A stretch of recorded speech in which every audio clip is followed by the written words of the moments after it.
Moving on to international issues now. Amongst international issues, Palestine is one of the key issues that comes up for Muslim Londoners and other Londoners, and it is an important issue that many people feel strongly about. What's your position on the Palestinian question, and what do you think needs to be done, Boris? Fatima, look, I'm here as mayor of London. I'm not I don't represent. I'm not foreign secretary, and I'm no. I think Ken, you are more. I take. Ken, one thing is for certain, Ken, you are more likely to be foreign secretary of this country than I am. Do you think Cameron's in such trouble he's going to turn to me to help?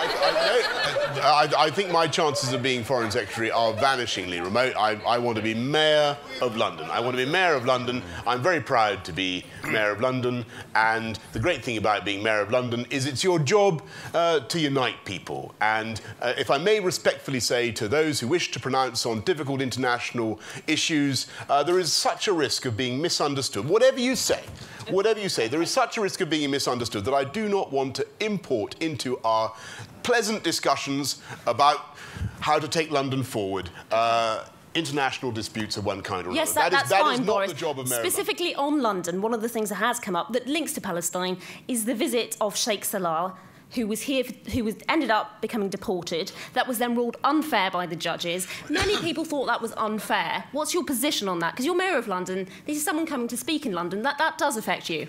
Right. Well, you'll have to forgive me, Fatima, if I undertake to go back and study the details of what happened with Sheikh Salah, because it's not something that well, there you go. It's not something that I have responsibility for. I'm not the Home Secretary. You can take a position on it as mayor of London, as to whether someone comes to speak in London or not. I could take a position. Unfortunately, I'm not in a position tonight to extemporise an answer in a case whose details, I'm afraid, I am simply inexpert in. Can we expect to hear from you in future? I think it would be inappropriate of me to say anything. Okay. If you wish to furnish me with details, or if somebody, look, let me put it this way: nobody in the last 4 years has come to me and said a great injustice has been done to this sheikh. I want you to intervene as mayor of London and sort it out. Nobody has said that to me. If that was, he's not a, I don't believe he's from this city. No, he's from Israel. He's an Israeli citizen. Right. If it was a matter relating to a Londoner, to one of my constituents who had suffered an injustice, then I can imagine that it would be something that someone might bring to me and I might feel it was appropriate to comment on. But, well, OK, thank you. As I say, I haven't yet. No one has yet taken the trouble to... Perhaps we can expect a comment from you in future, once you've established the details on that case. Ken, you're very good on the rhetoric when it comes to Palestine, some Muslims might say, but cosy receptions are all very well. People want to see more action, more specific action, to do what are perceived as injustices.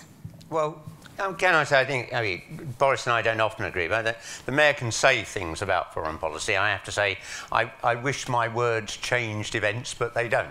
I think the sheikh you're talking about, am I right, was a Israeli citizen who was a member of the Knesset. Correct. Had been tried and found not guilty, but then... Was it this government or the last one? They were all pretty bad on these issues. It was this government this government then banned them. And I think if someone's not been found guilty of something, I don't think they should be banned from coming here.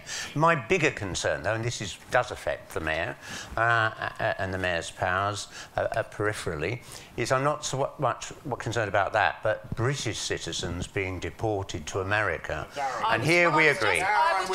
I don't think any British citizen should be deported for trial in America because their judicial system is brutal, their prison system is inhumane. If they've committed a crime, they should be tried here in British courts. We agree. Now that I agree with. And I know that's something that you both agree. You both agree on. I know, Boris, you've also spoken out about this. Yeah. So what can be done to change things?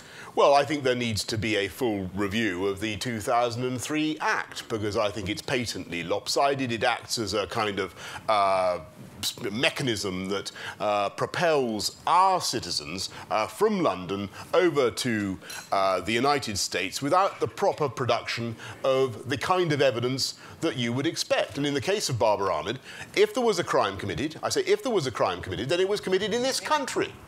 Now, we have a judiciary here, don't we? A long-standing one. We have an honourable system of trial by jury, don't we?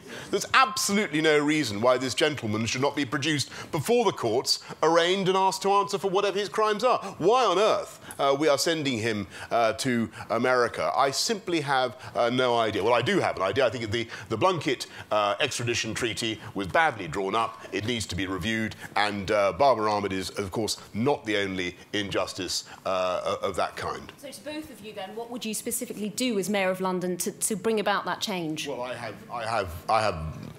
have lobbied for a review of the arrangements which have affected not just Mr. Ahmed, but several other UK citizens. And they may, the key point here is that they may, some of them may very well be guilty of what it is suggested that they have done. And I'm thinking of some of the financiers. It was pretty obvious after a while that they'd been up to no good. But insofar as they committed crimes, they committed crimes in the UK. Now, it just seemed to me to be pathetic, humiliating for this country that has a tradition of the rule of law and protection of its citizens, that we should be exporting them for trial in America. Absolutely pathetic. So I think I think there is a common problem. That with the exception of Edward Heath, who was Prime Minister from 70 to 74, British Prime Ministers, Labour and Tory, are all too eager to curry favour with American presidents, and that's why you got this ghastly treaty. And I think I would just like to see British Prime Ministers putting British interests ahead of those of the United States of America. They cuddle up to American presidents almost as much as they cuddle up to Rupert Murdoch. So I think we have a specific commitment from both of you to lobby on that issue. Lobby hard, both of us. Okay, let's move on. Something they agree on. Okay. Well, we agreed very much on housing, by the way. Did you notice that? And apprenticeships, I think. You have disagreed on the numbers, but we won't get into that. I agree that you took a historically wise decision in stepping down. Let's move on. Let's move on to counter-terrorism. One of the issues to do with counter-terrorism, and obviously there is a problem with addressing terrorism. A lot of Muslims are concerned about profiling. A lot of Muslims are concerned about being seen as problem communities and being labelled automatically as terrorists. It's a process that began under the Labour government, and this government has continued such policies. Two particular issues that have come up are the Prevent agenda, conducted by the Home Office, and the issue of policing, and that is an area where the Mayor of London can have a direct impact. Boris, how do you feel about this issue, and what would you specifically do to deal with the concerns that many Muslims have with policing and with the Prevent agenda? Look, I think we've got to be clear that there is a threat to our society. And we've got to be absolutely transparent. There are, as I was saying earlier on, there are some people who are terribly misguided, terribly misled, and who are persuaded to do appalling things. And we've got to make sure that we are constantly vigilant about that risk. Is anybody here who remotely disagrees with that? I can't believe there is. And in order to do that, you need a great deal of intelligence work. You need a great deal of sensitive integration. You need engagement with communities at every level. And I think that on the whole, I bet Ken would agree with this. I think on the whole, our security services have done an amazing job. Have done an amazing job of keeping London safe. It is incredibly difficult. Deny that many Muslim communities and many Muslims are concerned about the way this. Let me just move on to the key point.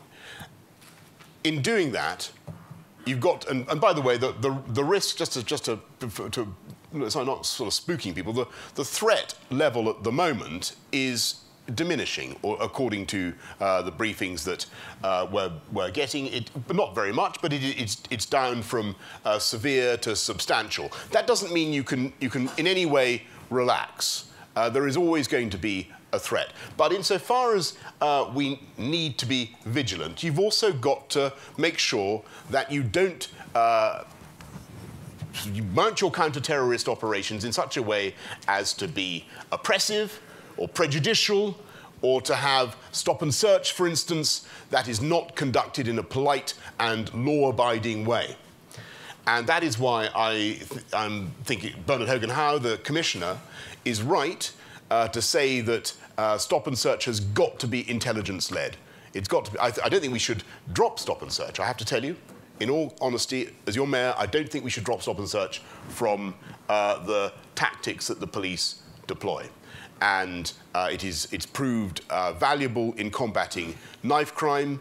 We've taken a huge number of knives off the streets. The number of young people who are dying from knife crime has been halved under this mayoralty. We're going to continue with stop and search, but I want it to be done sensitively, and I want it to be done in accordance with the law. And that means and to get that intelligence, you've got to make sure that you have a systematic engagement and integration, and you talk things over as much as possible with local communities. And that's what I encourage the police to do, and that's what the security services are there to do. And how will you make sure that the police are focusing on intelligence-led operations, and how will you engage with Muslims on that? Because you've talked about doing it, but how specifically are you going to do that? Well, as I said just now, we are setting up a London, or rather in March, the Met already set up a London Muslim Communities Forum to enable concerns to be brought to the police.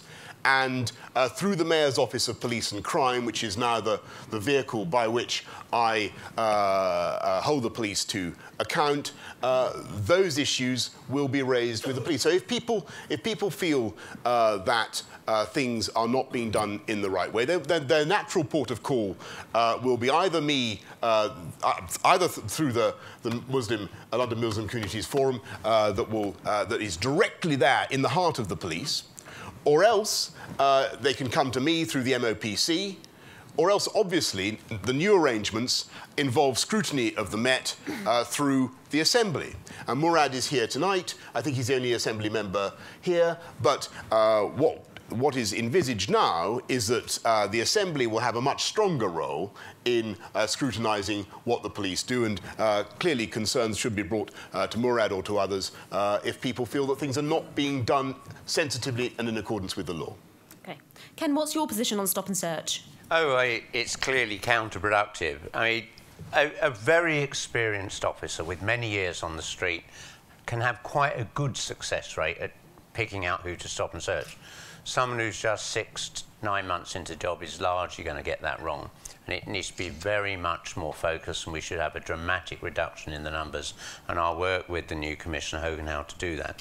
On prevent, I mean, what's offensive about prevent? It's not that it's an operation there to target potential terrorists.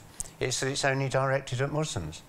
I mean, the majority of terrorist threats in Britain and Europe come from the far right. Every now and then you'll see a brief story about 2 men somewhere in the Midlands who've amassed bomb-making equipment, submachine guns, and they're on the fringes of the EDL or some other Combat 18 or something, and it gets virtually no coverage. And right the way across Europe, the real threat of terrorism comes from the far right. And therefore, I mean, we won't abolish prevent, but we'll make certain it targets extremists and those planning violence, irrespective of what they are. The other thing in this is we've got to accept the fact that the last 4 years have been pretty disastrous for the Met. We've got through 3 commissioners in 4 years, and any big organisation, that's a nightmare. We'll argue about this, but we've lost at least 1,700, perhaps 2,100 police over the last 2 years. It is not true. Well, I'm afraid, well, you should talk to the Met, because those are the figures on their website. I got it off there. And there's a demoralisation in the Met because people have seen people leaving and not being replaced. And we got the Olympics, 11 weeks away. And we're the most, at that point, we are the most important terrorist target in the world, because just that one small pipe bomb that killed a handful of people in Atlanta was news around the world. We all still remember it. And to have got into a position where you're 2,000 coppers light just for the Olympics is madness. I think we've got to turn all this round. My first terms as mayor were turning transport round. I've got a very good deputy, Val Shawcross, who will chair Transport for London. I am going to appoint myself to chair the Mayor's Office of Policing and Crime, to work closely with the Commissioner to restore morale, get the police numbers up, make sure the police we recruit look a lot more like London. They'd be a lot better at working if they had a much stronger Muslim presence in the Met that helped them understand where they were going. And so that will be very much housing and policing are the two key roles I will take on in the next 4 years as Mayor. So I'm just going to ask you to come up and give us your final plea as to why we should vote for either of you. And Boris Johnson, if you could come up and give a maximum of 3 minutes for your closing statements. Well, thank you very much, Padma. I think this has been a great evening. I've much enjoyed our dialogue, don't you think? I think it's been very valuable, and I just want to conclude by saying really what I began by saying. I think it's very, very difficult for huge numbers of people out in our city today. There are too many young Londoners, particularly young Muslims, who cannot get the jobs that this city creates in such plenty. And not having a job is a morally debilitating thing. It saps your morale, it saps your self-esteem. It's a terrible thing. And we've talked a great deal this evening about Islamophobia, about prejudice, about extremism. And one thing for sure that creates prejudice in our city, that creates suspicion, that creates misunderstanding, that encourages Islamophobia and indeed encourages extremism, is the loss of self-esteem among young men who do not have a job. And that is why I dedicate myself over the next 4 years to getting the jobs that our city needs. And I will continue to invest in transport infrastructure, 14,000 jobs in Crossrail alone, 18,300 in the tube upgrades, 104,000 in the house building programme, 200,000 altogether over the next 4 years. I want our young Londoners to be ready, to be fit, to be able to have the confidence to get those jobs. And that's why, as your mayor, I'm going to be driving forward that apprenticeship programme and making sure that we get firms across London taking on young people.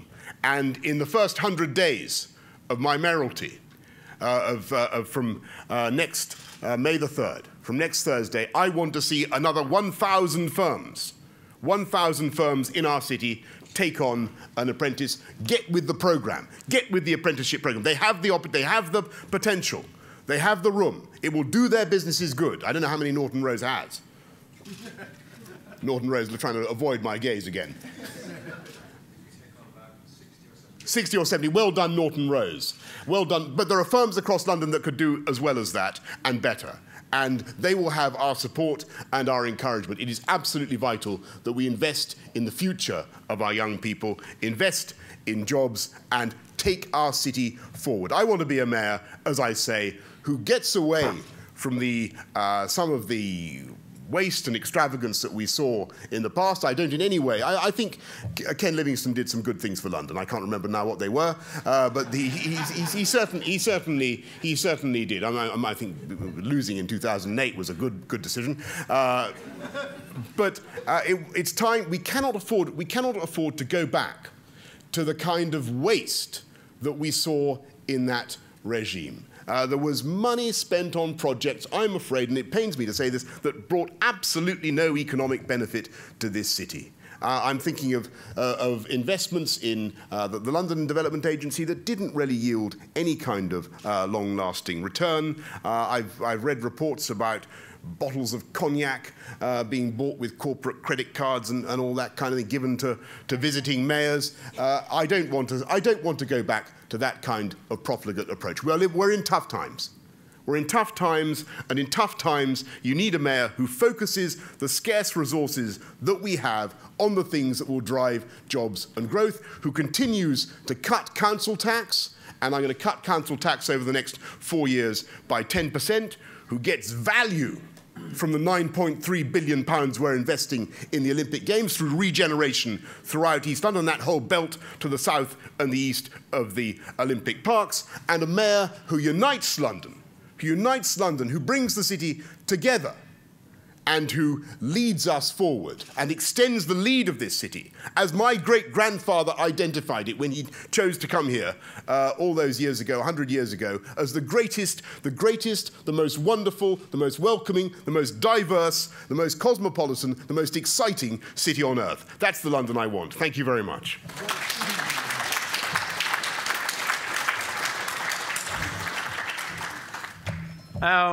Boris is absolutely right. In these tough times, you look to a mayor who's going to protect your living standards. And I don't doubt Boris will eventually, if he gets elected, achieve that, cutting council tax, which would save the average bandee £30 in a whole year. My fares cut saves the average Londoner £1,000 over those 4 years. And so don't spend it all in the same shop. And if you want the details of it, you can text, if you text fares to 66007. You can get the detail and my pledge. If I don't deliver that promise by this October, I would resign. The Tory mayor tonight managed to get through another meeting, every single debate we've had throughout this entire campaign, and there's less than a week to go, he's managed to avoid saying what he would do with fares himself. But I have to tell you this, you'll have to take that decision by July, Boris, and I do wish you'd share with us now that commitment to increase them above 2% that you've written down in your plans. As well as bringing back the education maintenance allowance and establishing that energy co-op to cut Londoners' bills, we're also going to tackle this problem of the absolutely ridiculous levels of rent being charged. As well as stopping building council housing, the Thatcher government did away with rent controls. And they said, oh, free the landlords, we'll all be better off, there'll be lots of new housing and all that. Now, the cost of a two-bedroom flat to rent in this city is over half the average take-home pay. We've got to establish a target, which is no one should pay more than a third of their income in rent. I think even that's too high. And the British landlords, the National Landlords Association, have welcomed this because they want to work with us to squeeze out the bad landlords and actually start to tackle this. The government's got this disaster on its hands with people, whether they're Croydon people being told to go to Hull or Newham people told to go up to the Midlands. We're seeing people being driven out this city. The government should cap the rent, not the benefit. The benefit is high because if you say to landlords, the government will make up the difference between what the tenant can pay or whatever. And it's also, we just look at this government's budget. This mayor spent 2 years campaigning to cut the top rate of tax for the richest 1%. And because of that cut, you'll pay £12,500 less on the £250,000 you get from the Daily Telegraph. I want to be a mayor that is for everybody, not just a rich elite. And I'm delighted that Boris has enjoyed carrying on, bringing the Olympics forward, building Crossrail, opening all the things I started. The problem is, we haven't seen this mayor starting the things that I'll open if I'm elected. And this is the problem. London's working now because we turned it round. It was seen as a city that was failing at the end of the 1990s. It's now seen as a city that's a success because I got £39 billion out of government to do these things, which I'm glad you're carrying on with, Boris. But we need to be planning now for the 2020s. London's growing. We're the youngest city in Britain. People are having more kids. We're most likely going to end up with another 1 million people. And our transport city's already at capacity. And we've got 1/3 families on the waiting list. We need to be planning now if London is to work in a decade's time. I want to do that because I want my kids to be able to live in this city and enjoy it as I've had the joy of doing over my lifetime. I want a city that works for all our citizens. That means getting off our backside and doing the hard graft now. That means that city will function in a decade's time, and the last 4 years have been a desert for planning, a waste of opportunity. And if we can't get a mayor elected next Thursday who's going to work for our future, this city will be struggling again in a decade's time.